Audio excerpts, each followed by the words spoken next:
DDI Central Tech videos. In this video, we'll be focusing on a critical aspect of network security, which is setting up DNS Firewall policies with DDI Central. Whether you're looking to block malicious domains, control DNS query traffic, or enhance your network's overall security posture, you've come to the right place.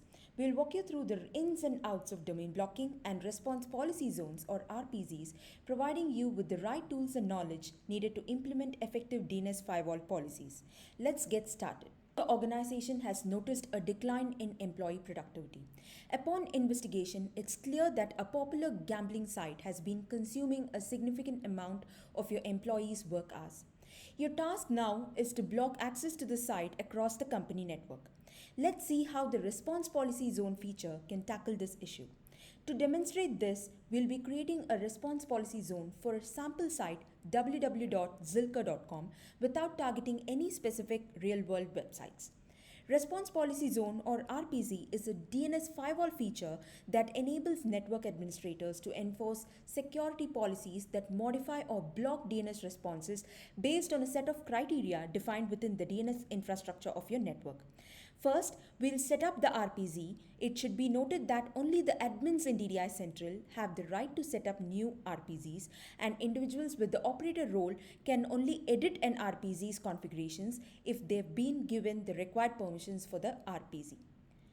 Alternatively, when adding a DNS server, DDI Central enables you to discover and selectively migrate the RPZs you've already configured on your server and integrate them into the DDI Central user interface.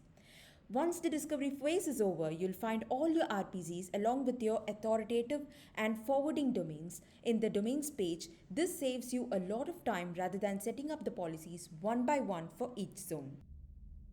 To set up a new RPZ, get into the DNS module and then select the domains menu.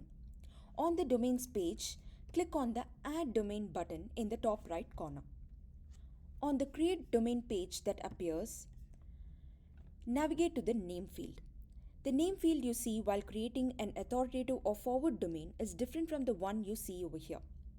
For the response policy zone, it's necessary that you enter a collective name that represents all the response policies you intend to apply across each and every zone you wish to modify or block the responses for when accessed within your company network. So let's have a name like Zilker Corp-block zones. So this is a collective name. And choose the type of the zone as response policy zone. Ensure to fill all the essential details like name servers, mail for contact, and then save the configurations. Once the response policy zone is created, you can find its name being listed in the domains page. Click through its name to create specific records that enable you to modify or block the responses for the already established websites available over the internet. This modification or blockage of responses occurs only when your users access these websites through your corporate network, providing them with an altered or blocked response instead of the standard response they would typically receive. Now let's access www.zilker.com, the popular site we're going to block. So we're going to block this site using RPZ. So we're loading this site now. Our DNS server swiftly resolves the page and makes the browser instantly deliver the page. Now let's see how to block this site. For this, we'll have to set up a DNS A record for www.zilker.com. For this, you'll have to navigate to the A record section, find the blue add icon in the extreme right corner, and enter the details in the Create A page. The tricky part here is we do not know how many subdomains exist under zilker.com. That could be www.zilker.com, store.zilker.com, or blog.zilker.com, or any other subdomain that follows the pattern anything.zilker.com. To block all such subdomains, we create a wildcard DNS entry as an A record that answers the DNS requests for any undefined subdomain within the domain name zilker.com. You create a wildcard record by entering an asterisk followed by a dot before the defined domain name in the A record for zilker.com. So we'll enter zilker.com here. So that's the fully qualified wildcard entry. This is particularly useful for organizations that want to manage numerous subdomains through a single DNS record, making it easier to redirect traffic or block services hosted on various subdomains without needing to create a DNS record for each one individually. We need to ensure that this A record points to a specific IP address, such as we'll have 7.7.7.19, which does not correspond to a properly hosted website or web page. This IP address should be outside of any defined address pools within an active subnet in the company's network, making it an undefined or unallocated IP address within the company's network infrastructure. So click Save to save the configurations, and again click Save to return to the response policy zone page. This configuration in place, we'll now try to access www.zilker.com, which was readily available earlier. So we'll go to the next tab and we'll try to reload this site. As you can see, the browser keeps on loading www.zilker.com forever, giving no response to the end users. After long loops of loading, we get to finally see the message, the site can't be reached.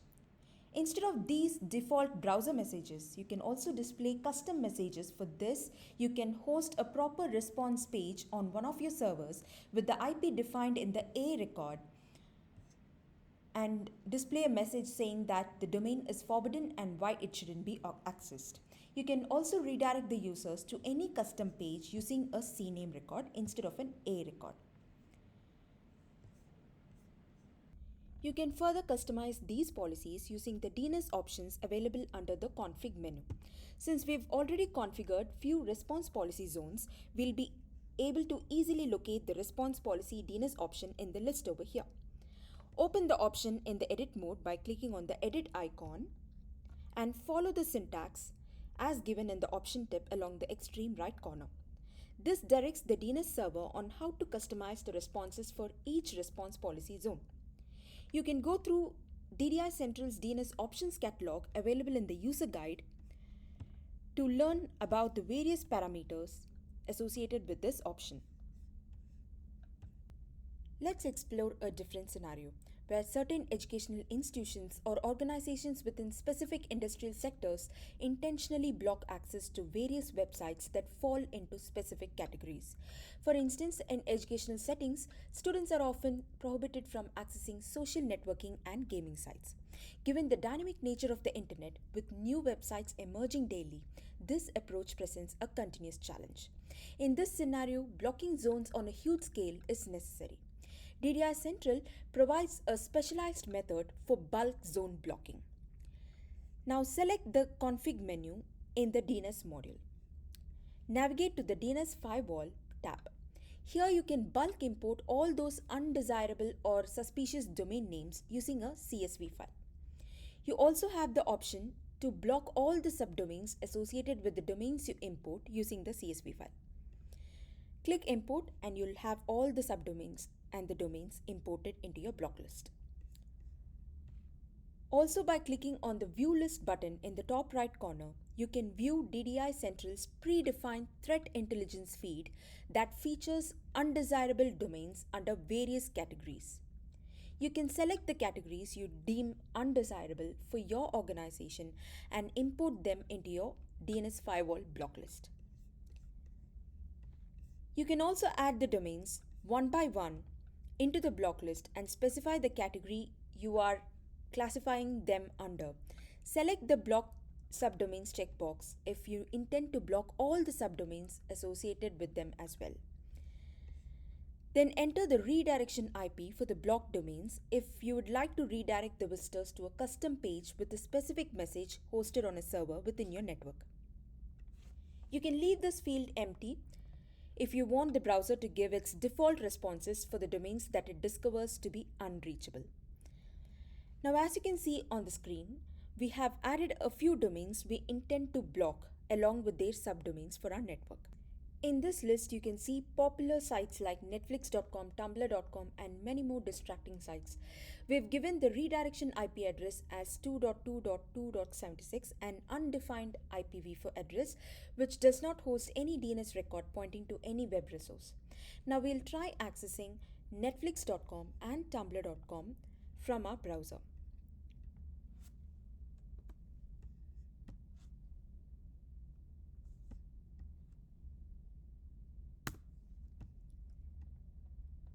So as you can see, the browser is unable to load both these websites, indicating they've been successfully blocked when accessed from the internal network.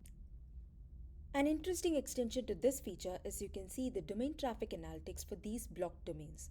For this, you have to get into the DNS module and select the analytics menu. On the analytics page, navigate to the drop-down menu in the top right corner. Select the blocked domains from the drop-down menu.